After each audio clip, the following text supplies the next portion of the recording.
Hello, my name is Jana Call, and I am your student's tech block teacher. Thanks for watching this. I'm going to tell you a little bit about myself and a little bit about tech block. So about me, this is my 7th year here at Islander Middle School.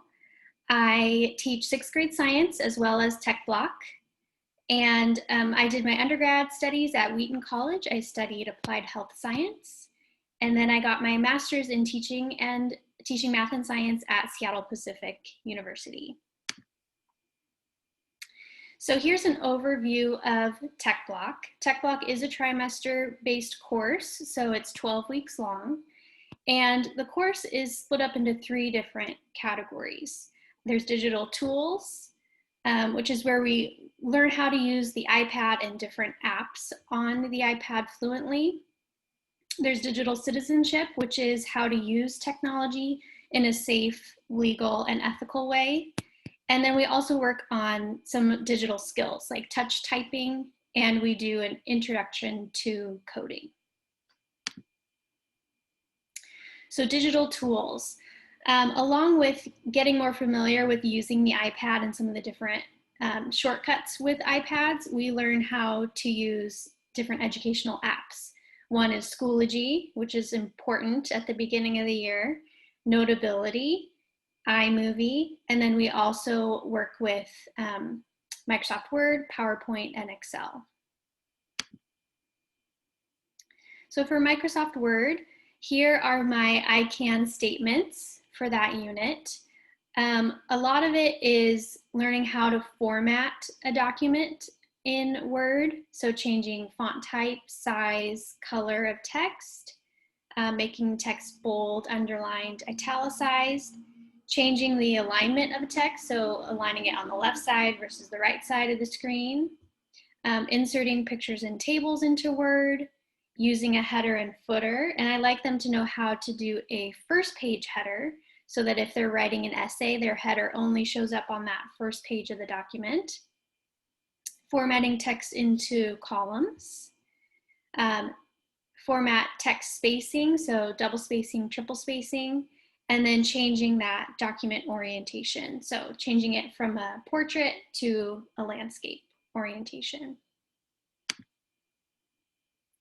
For Microsoft PowerPoint, I know a lot of students come in already having experience using PowerPoint. So I like to get them to think about how to use PowerPoint effectively. So we watch a TED Talk by David J.P. Phillips. He's an expert in giving presentations, and his TED Talk is called How to Avoid Death by PowerPoint. And he gives us, I think it's seven tips about how to use PowerPoint effectively. So using his strategies, then the students research a topic and deliver a presentation avoiding death by PowerPoint. For Microsoft Excel, here are the I can statements. The first 3 involve making charts and graphs in Excel, so they need to know how to make a bar graph or a column chart, a pie chart, and then a line graph in Excel. They also learn how to use formulas to do basic calculations, addition, subtraction, multiplication, and division. They learn how to edit the width of a column in Excel. They learn how to use some of the more basic functions in Excel, like how to find the sum or a minimum, maximum, average, things like that. And then we also go over how to use that fill command to apply a formula either across a row or down a column. Okay, so those were some of the digital tools that we focus on. Digital citizenship, again, it's using technology in a safe, legal, and an ethical way. So some of the topics that we cover are copyright law, cyberbullying, digital privacy and security, online research, how do you find what you're looking for online, and then along with that, website reliability. How do you know that the information you find is reliable? We talk about password safety, how to create a strong password, and then we also talk about scams. Okay, so that was the digital citizenship component, and now digital skills. So we work on touch typing, and that means they should be able to type on their keyboard without looking down at their keyboard. They should be keeping their eyes on the screen while they type. So every week they have an assignment to practice typing for at least 20 minutes. And this is the rubric that I use. So it's 5 points total. If they do at least 20 minutes, they get the full 5 points.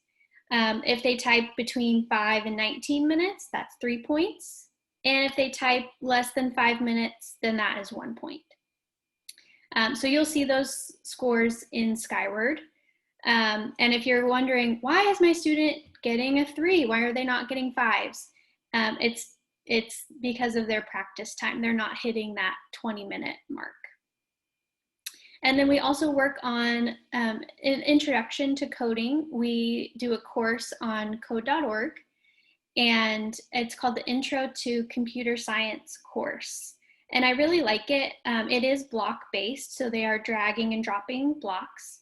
But it really teaches them the logic behind coding. So they're learning about how to use repeat blocks, how to define functions. So it's a really good course that teaches them more of the logic behind coding. So it's a really good introduction.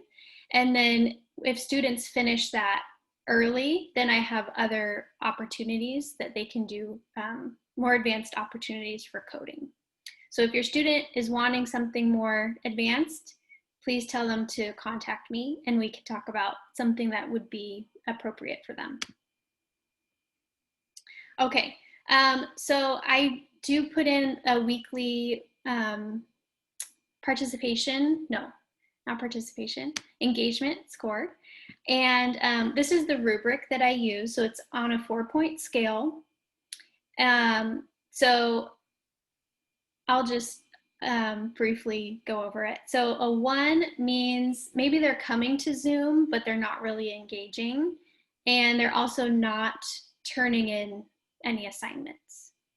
A 2 means they're coming to Zoom, maybe they're engaging a little bit, but maybe they're missing a couple assignments. So that would be at a 2. And also maybe they are coming to Zoom, but they're not really engaging. That would be a 2 as well. A 3 is at standard. So they're showing up, they've turned in all their assignments. Maybe some of them were maybe they were late, but they are participating in Zoom. And then a 4 means they're coming to Zoom, they're turning everything in on time, everything is their work is showing their highest ability, they're fully engaging on Zoom, and not only that, but they're really taking on a leadership role in Zoom.